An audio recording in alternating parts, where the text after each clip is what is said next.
and welcome to the Gazette discussion for 16th August 2021. My name is Harsh Singh and this discussion is on many interesting articles from the Gazette magazine. Our discussion is divided in two videos. The first one is on the featured news where we cover an article in completion, and today's featured news is on the Independence Day announcements made by the Prime Minister. Now this is very relevant for us, for the people preparing for the UPSC exam, because this is the place from where the certain important keywords are picked. For example, what is the meaning of Amrit Kal? What is Gati Shakti? So these were various words used by the Prime Minister in the speech. We will understand what they are. We will also understand the various schemes and sectors that he discussed of, right? So this is the featured news. The second video is on rest of the articles, which are This Day in History dedicated to Sri Ramakrishna Paramhans. We will know why. And then we have new snapshots. The two important snapshots that we discussed today are Global Youth Development Index. This is released by the Commonwealth Secretariat. So this is an international report in which India has been ranked. The second report is on Quality of Life for the Elderly Index. I repeat, Quality of Life for the Elderly Index. Now this is a report released in India by the Institute of Competitiveness. Image of the day is on Murder Hornet. This is an invasive species now found in America, USA. Thompson Concept. The four Thompson concepts that we discussed today are CCAT. The first is CCAT, who conducts these exercises and where they are conducted, we will understand. Second one is Indigo, Indigenous Cattle Chip Development. The third one is Open Acerage Licensing Program. We will understand what are the updates. And the fourth one is on the taxation on e-voucher trading. These are the four terms. Editorials of the day. The three editorials that we discussed today are, first, going beyond reforms in the growth process for India after 30 years of LPG. The second article is on comparing India with the development of China, Pakistan and Bangladesh. And the third one is on India's participation in the maritime environment in relation to United Nations Security Council speech by the Prime Minister. Right? The case study of the day is from Mayurbhanj, Odisha. So let's begin the discussion. We have dedicated this day in history to Sri Ramakrishna Paramhans because it was on August 16th, 1886 that he left for his heavenly abode. He passed away on this day. He's an important personality because in a very short period of around 50 years, he was involved in intense spiritual practice, and he also claims to have had some mystical experience. Also, he was the trainer for the youth icon Swami Vivekananda. He also helped Swami Vivekananda achieve some mystical experiences. Very interesting to note is that he also established the Ramakrishna Order. Now, Ramakrishna Order is different from the Ramakrishna Math, Belur Math and the Ramakrishna Mission. Ramakrishna Order was the monastic order in which he trained his disciples, certain disciples, right, including Swami Vivekananda. And later, through this order, Swami Vivekananda established two important institutions. One is the Belur Math, right, where the training of the monks is done, and the second one is the Ramakrishna Mission, which has got the important activity of participating in the relief of natural disasters, in social activities, etc. So these two were initiated by Swami Vivekananda, but the Ramakrishna Order was initiated by Sri Ramakrishna Paramhans, right? So after his intense spiritual practice, he also went into the domain of mystical experiences through various religions, through Hinduism, Islam, Christianity, all of them. And that is when he devoted his life to goddess Kali at the Dakshineshwar temple near Kolkata. So this day in history dedicated to Sri Ramakrishna Paramhans.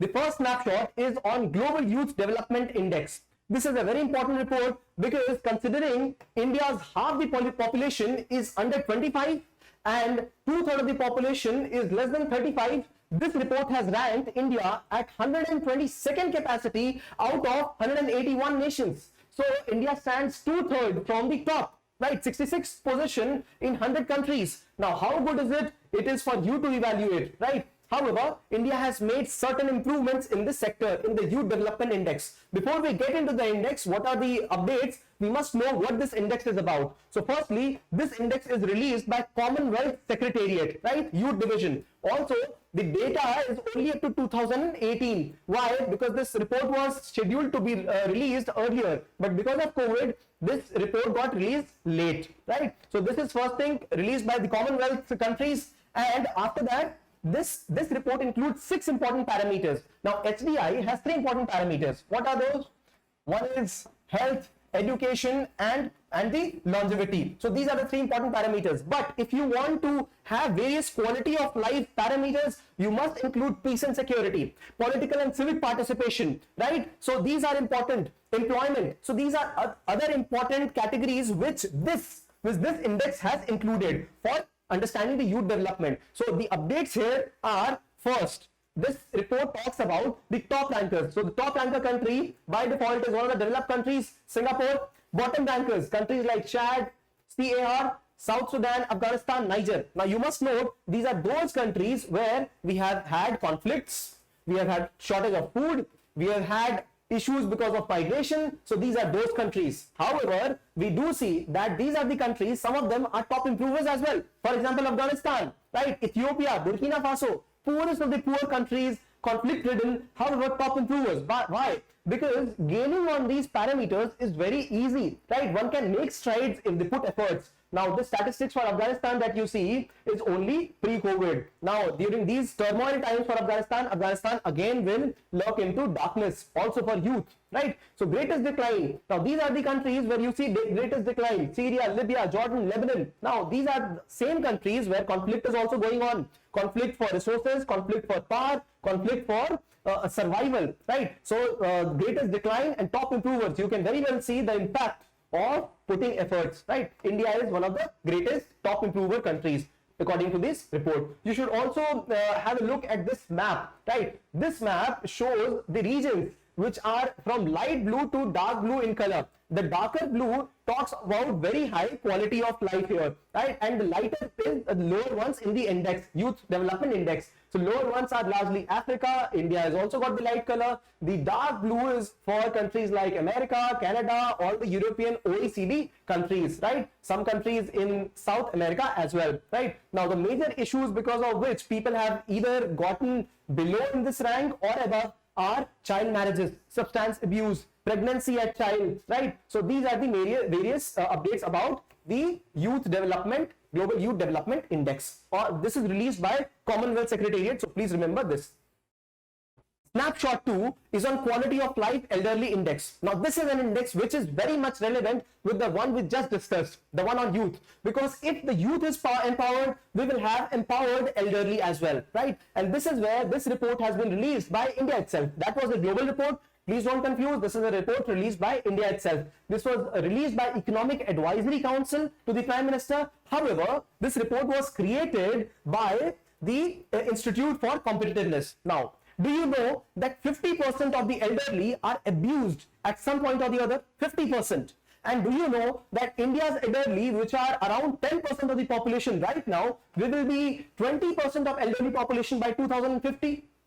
All the youth at some point or the other will become elderly, right? So this is where care for elderly becomes very important, and the significance of this report increases. Why? Because this report goes beyond calculating the financial and pension measures for the elders. It has various parameters on which elderly quality of life should be determined. And what are those parameters? Now, those important parameters are in 4 domains. So they are financial well-being, social well-being, health system, and income security. So income and finances are different headings: how much they earn, and financial well-being, overall asset, etc. Right? So these 4 ratings were utilized to rate the various states, right? And all the states received certain or the other rankings. Overall, the health system is the one which is the best here, right? The rating for the health system around the country is better than the social well-being, and then we have financial well-being, and the poorest of it is income security for the elders. So we can very well understand that health and social well-being, these are the social domains. Government also participates here, but financial domain, universal basic income, this is what it indicates to somewhere, right? Now, Rajasthan and Himachal are the top scoring states in the aged and relatively aged states. So what are aged and relatively aged states? These are the states where the population of the elderly is more than 5 million or less than 5 million. So 2 states that we spoke of are Rajasthan and Himachal Pradesh. Rajasthan plus 5 million category, Himachal less than 5 million, and Chandigarh and Mizoram in the Union Territory and Northeast state category, right? Okay. Moving ahead, the report says, as I mentioned, 50% of the elders have faced abuse sometime or the other, right? They will also be translating to an elderly country in the times to come, right? By 2050, we will have 20% of the elderly population, and that is why this report gains a lot of significance. image of the day is on this alien looking species. This is the Asian giant hornet, also called as murder hornet. Why? Because it murders some other varieties of insects living around it, right? This is an invasive species. This has been found in America this year, and to the peril of the other species, it is also life threatening to humans. Its bite can be venomous, and it also leads to the death of the other organisms. For example, the paper wasp living in the region, right? It also wipes the colonies of honeybees. So this is why it is called as murder hornet, now found in America. So the news said that only the dead body of this organism was found this year. This was found the last year, the organism there in America, but this year only the dead body has been found. However, it is a matter of concern because there could be some live organisms also, and they could spoil the ecosystem in Washington state, so northwest part of America. Okay. Thompson Concept. The first term and concept for today is the SEACAT military exercise, Southeast Asia Cooperation and Training Military Exercise. This is an America-led exercise, and where is it led? It is led in the Southeast Asian region, right? So Singapore is the place which is the hub where this exercise is conducted. Why are these exercises conducted? These military naval exercises. First, to standardize the training. Second, to have responses during contingencies. So Singapore is not a militarized nation, not as much. So America will come to its rescue in case there are issues suddenly. So contingency and standardization. And third is to build capacity. If certain nation, for example, Vietnam is not as empowered, so it will also be helped. It will grow along with these kind of exercises. So these are the three important reasons. Also, we should know the kind of countries participating in this exercise, right? What is the requirement of countries like UK, countries like USA, countries like New Zealand participate in this? Why? Because this area, the Southeast Asia region, is very, very critical for trade, for marine openness in the sea routes. Second term is news is Indigo. What is this? Indigo is indigenous India's cow, cattle, right? So this chip has been created for two major purposes. One, to identify the disease causing genes in the cattle, and two, to understand the response to these cattle to the various kind of drugs, right? So these are the two purposes this chip has been introduced. Now this chip will help the conservation of the pure indigenous varieties. Why are they important? These indigenous varieties are very important because one, they have good amount of fat, right, in their body. They give a lot of nutrition through their milk, and also the indigenous varieties are a lot more successful than the varieties which have been imported to India. So to the subcontinent, these are the varieties which are less disease prone, right? They are more susceptible. They are less susceptible. They are less susceptible to the kind of climate that Indian subcontinent has, and therefore preserving this variety is important. And this is where I would like to show you the map of India where these varieties are being conserved, right? This was also in the PIB, and therefore this image becomes very important. So Sahiwal breed, right? Tharpakar breed.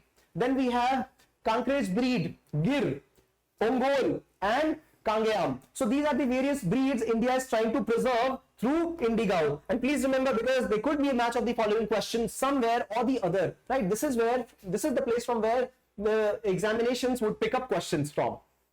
The third term in use is Open Acerage Licensing Program. Now, very important to note, this is under the Petroleum and Natural Gas Ministry. The main agenda is to improve the domestic hydrocarbon production, right? So India has got various sectors in which there is a lot of hydrocarbon present, and the idea is to explore them, right? Earlier, government was the one which was assigning the oil fields and exploratory fields, right? But now under this program, the private organizations, the companies, they can themselves initiate this process. So they can give an expression of interest, yes.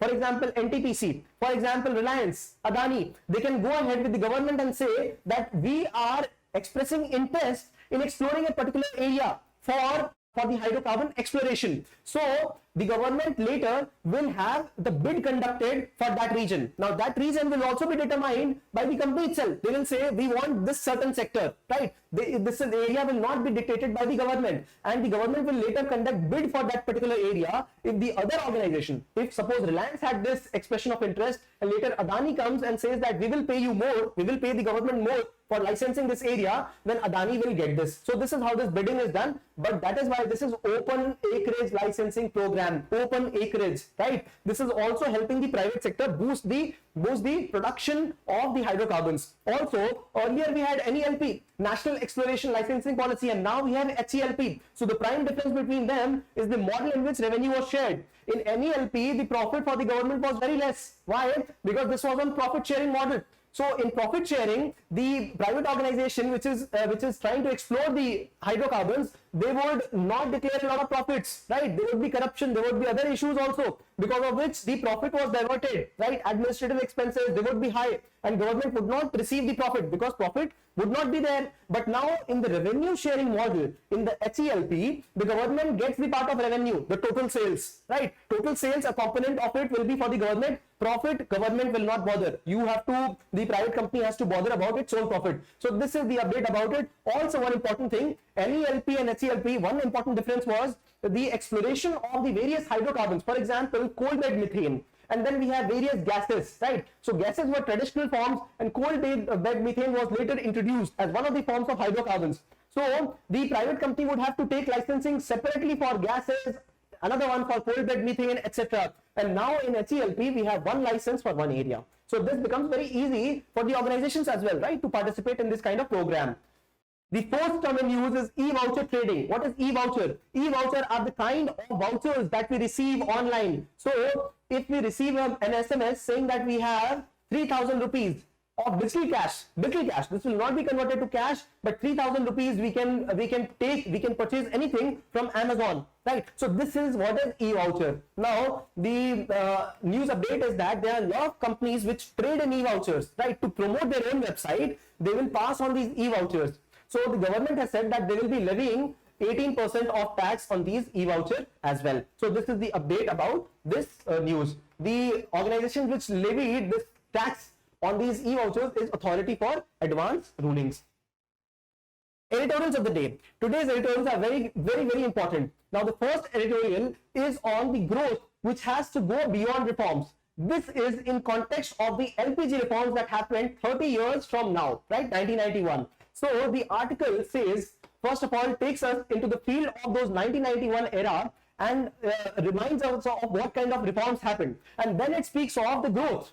And then it says that it's not just about growth, it is going beyond the growth, beyond those reforms. So let us discuss quickly the three aspects of it, right? Now, it said that 1991 was the watershed year. It was not only the year in which the crisis was handled, but also certain important reformations happened. For example, restructuring of the whole economic system and modernizing it. So, the three LPG, liberalization of licensing regime, privatization, so decreasing the participation of government and increasing the participation of private players. Why should government only create the breads, right? So these breads could be created by private organizations, right? Similarly, a lot of corporates could participate in various other kind of service and manufacturing sector. Similarly, globalization, participation of the international organizations also, export, import driven economy as well, right? So this is what was discussed in the first part, right? Away from licenses, redesigning the role of state and integration the world with economy, right? So a lot of barriers for entry and growth were removed. For example, the taxation on the imported products was reduced. Taxation on export also was reduced. So we had more productivity and efficiency. Why? Because there were increasing number of private players, right? Now the growth rate also improved. The current account deficit also reduced, and the poverty reduction also helped. How? The government says that the country had a sustained 9% growth rate between 2005 and 2011.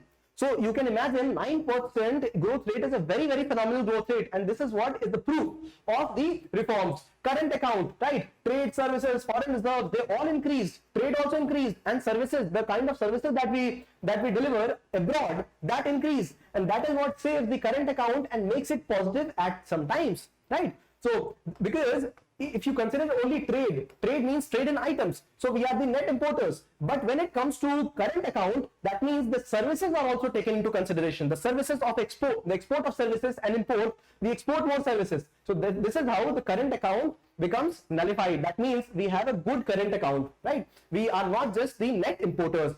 Okay, moving ahead, poverty ratio. The poverty ratio decreased from 45% to almost 22%, right? All because of schemes like Manrega.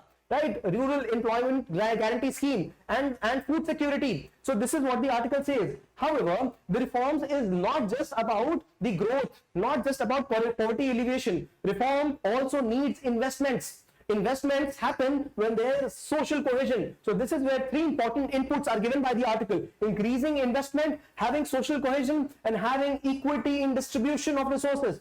Equity in distribution will only come if we have prolonged growth, right? So the article suggests here that this is the reason we need to identify certain sectors. Competitive environment will be produced, we have to identify certain sectors. For example, the sectors related to financial system, power sector, governance. We need to introduce private bodies also, right? So this is where some reforms will also be required, and reforms will be also help with investment. If reforms are done, it will spur investments. This is where the article says that efficiency, competitive environment can be maintained for giving better product delivery, and we have to go beyond reforms for that. So this is the first editorial. The second editorial is on the growth of India. Now, if you can see the topic itself, India, it is not about just the growth, but also about learning from the neighbors like Pakistan, China, and Bangladesh. So the article talks about, first of all, the achievements that we have had till now, and then compares India's achievements with other countries, our own neighbors, so that we can learn from their own journey, right? So first of all, it says that we have worked on various parameters: poverty alleviation, increase in literacy rate, life expectancy, right? Modernizing the whole economy. However, what worked wonders for us was the miracle seed, the seed which helped India develop its base for the food security of the country, right? So this is where in 1960s India started its green revolution. The article appreciates it, and this is where India is compared to China later. China during those times was in the great leap forward, and great leap forward was the communist revolution, in which the collective agriculture was being practiced, and this is where the profitability, the productivity of agriculture reduced to a huge extent. And this is where the article says that China went into the system of household responsibility system. So this was in around 1979, right? So this is where the private individual was given the profit or was held accountable if there was less productivity, right? This led to a huge growth in China's agricultural sector, right? So income growth was almost 14% for 5-6 years from 1979 to 85, and there was 7% agricultural growth rate in China. So China initiated its revolution through agricultural revolution, and this is where the article suggests India also to begin such, right, from the agriculture. And since agriculture played an important role in China, after that there was credibility in this kind of privatization, and China started revolutionizing its industry as well, because there was political legitimacy of individual effort, not the collective effort. So China completely revolutionized its own manufacturing sector, agriculture sector, and this is where industrial reforms were also brought in China. And this is where India could learn from this. India must start with agriculture, right? This is where the article says, instead of giving free articles to rural youth, the idea of skill generation is very important in the youth.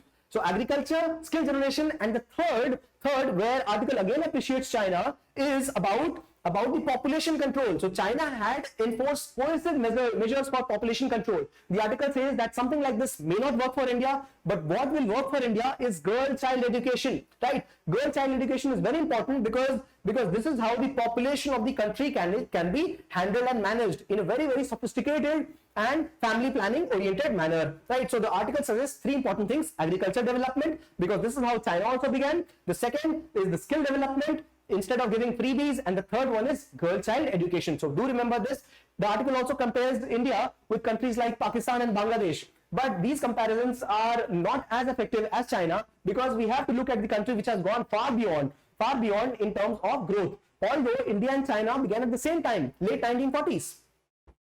The third article is based on Prime Minister's speech in the maritime domain, the speech that he gave in United Nations Security Council discussion on the maritime security, right? We have discussed this in one of the articles earlier, but quickly I will summarize to you the 5 points that were discussed. So first was connectivity. The article says that India has had increased connectivity right from the ancient times. So areas like Kutch, Kathiawar, Malabar, they have been in touch with the Western civilization right from the ancient times. Also, the word Navgat is the word which is the word root for navigation. So navigation word comes from the word Navgat. Lothal, one of the places for ancient civilization in India. Lothal. So this was important for marine routes as well. Lothal. The second one, the article says, is about India's policy of security and growth in the region, right? So through this, the global trade can also be achieved if we increase this policy, not just for India Pacific, but for throughout the world. The third one, the Prime Minister spoke, was dispute settlement mechanism, and this is where he appreciates UN clause. All the countries must appreciate and follow the judgments given by the organization, right? The fourth is on natural disaster, maritime security and piracy. So security in the maritime space. This is the fourth one. And the fifth one is on environmental damage. So we have to control this. We have to control oil spillage and the plastic waste in the marine sphere. So these are the 5 domains in which India wants to contribute, right? Connectivity, increased trade, dispute settlement, management of disasters and piracy, and the first is the protection of environment. So do remember this while you answer any question related to maritime security.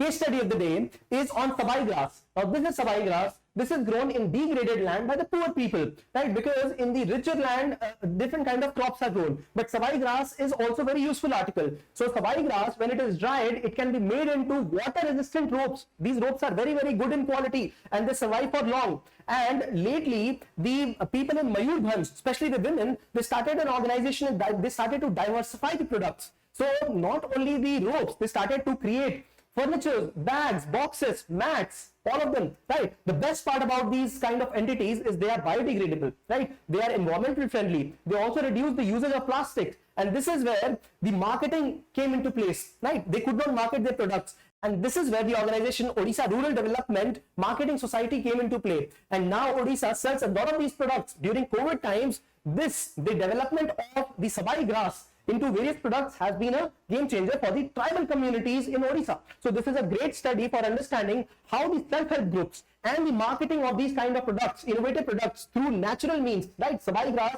can be a game changer. So do remember sabai grass, Mayurbhanj, Odisha. If you like this video, shower some love to us. Love in form of likes, some comments, or if you would like to share this video. Sharing is caring. Thanks for watching.